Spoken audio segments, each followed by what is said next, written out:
This past week, the US dollar didn't just stumble, it practically fell off a cliff. So what exactly pushed it over the edge? All right, in this explainer, we're going to unpack the 3 key reasons behind the dollar's dramatic descent and what it all signals for the global economy. Let's get into it. So, you might be asking, why the sudden collapse? This wasn't just some minor dip, you know? We're talking about a relentless, week-long slide that sent some serious shockwaves through the market. To really get what happened, you have to understand there were 3 powerful forces that all slammed together at the same time. And wow, do the numbers tell a story. You've got the euro way up here, crowned the strongest currency with a score of 162. And then, all the way down at the bottom, the US dollar, just sitting there at 68. I mean, this wasn't just a loss. It was a total rout. It made the dollar the worst performing major currency of the week, hands down. But what really got everyone's attention was this number.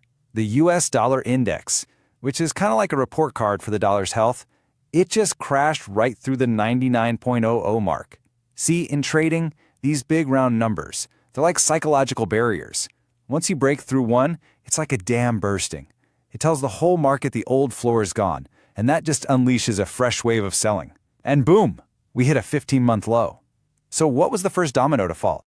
Okay, so reason number 1, it's all about expectations. It's kind of funny. In finance, what traders simply believe will happen tomorrow can become a very powerful reality today. And boy, did that happen this week. The belief that the dollar was going down, well, it became a self-fulfilling prophecy. It really kicked off with a seismic announcement from Goldman Sachs. They came out and declared that the dollar was in a sustained, secular downtrend. And that's basically Wall Street code for, hey, this isn't just a little dip, folks. This is a huge long-term shift. And look, when a giant like Goldman speaks, the market listens. And in this case, the market sells. And you got to understand, this wasn't just talk. This was a $10 billion bet. That's how much money was in what are called short positions, basically giant bets that the dollar would fall. When you have that much cash pushing against something, any little attempt it makes to rally gets absolutely crushed. It basically forced the dollar onto a one-way street, and that street was headed straight down. And listen, it wasn't just Goldman. It was like a chorus. You had UBS saying any rebound would be temporary. You had Macquarie saying get used to it. Weakness is the new norm. I mean, when pretty much all of Wall Street is singing the exact same bearish tune, what do you think happens? Yeah, it becomes a self-fulfilling prophecy. But you know, Wall Street's mood was only one piece of the puzzle. Reason number 2 has less to do with the US actually, and everything to do with how investors were suddenly feeling about the rest of the world. And believe it or not, that feeling was optimism. Okay, to get this, you have to remember the dollar's special job. It's what we call a safe haven currency. Think of it like the world's financial storm shelter. When things get chaotic out there, when markets get turbulent, investors from all over the globe rush their money into the US dollar for safety. So, what happens when the storm clouds start to part? Well, you get exactly this chain reaction. First, we started seeing signs that global trade tensions were easing up. That made investors feel a lot safer. So their appetite for risk came roaring back. And what did they do? They started pulling their money out of that storm shelter, the US dollar, and putting it into what they saw as more promising markets, like in Europe and Asia. So in this kind of strange twist, what was good news for the world turned out to be bad news for the dollar.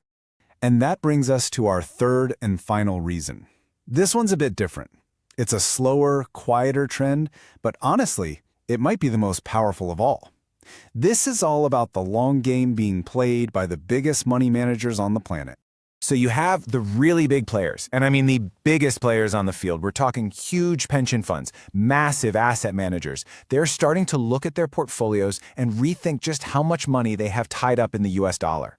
Now, this isn't some frantic day trading thing. It's a slow, methodical rebalancing, but it creates this constant, steady headwind pushing against the dollar. And here's a perfect real-world example. Analysts over at UBS, they pointed specifically to Canadian pension funds. Now, these guys manage enormous pools of money, and UBS said they were likely starting to sell off their US dollar assets. Look, when institutions that big start to sell, it just floods the market with dollars, and that creates the sustained downward pressure on its value. All right, so we've unpacked the why, but what about the what's next? Where does the dollar even go from here? Well, it turns out there are 2 key things that everyone is going to be watching very, very closely. First up, the Federal Reserve. All eyes are on them. If they start dropping hints that interest rate cuts are on the way, the dollar will probably weaken even more. Why? Because lower rates just make it less attractive for foreign investors to park their cash here. And the second thing? Global trade. If those economic storm clouds keep clearing up, well, that financial storm shelter we talked about, it starts to look a lot less necessary, doesn't it? But hang on, there's a really important little detail here. The sell-off happened so fast and so hard that the dollar is not what traders call oversold. The best way to think about it is like a rubber band that's been stretched way too far, way too fast. What happens? It's probably going to snap back a little, right? So a short-term rebound is actually very possible because, hey, even a big downtrend is rarely just a straight line down. And all of this leaves us with the ultimate question, doesn't it? Was this past week just a temporary blip on the radar, or is this the beginning of a whole new era where a weaker dollar is just the new normal? The answer really hangs on those two big things we talked about: central bank policy and global risk. It's a story that is definitely far from over. Thanks for joining us for this explainer.